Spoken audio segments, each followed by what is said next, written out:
Ito yung tatay nila guys, oh. Close look. Hindi ko lang maano yung fin eh, baka masira.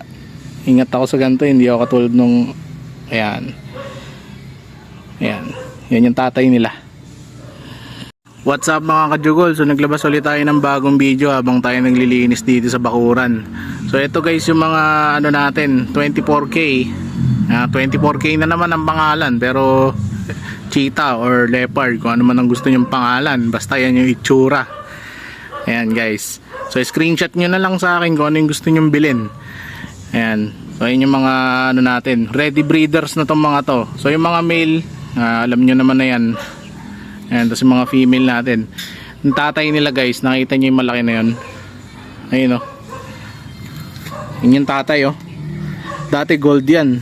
Ngayon orange na oh. So ayun ang potential nyan guys pag nag-groom nyo. Yun ang mga breeders natin dito sa Jugol. So yun lang guys, PM lang lagi. Andyan yung price list. Para dito, PM nyo lang ako. Yun, screenshot then PM.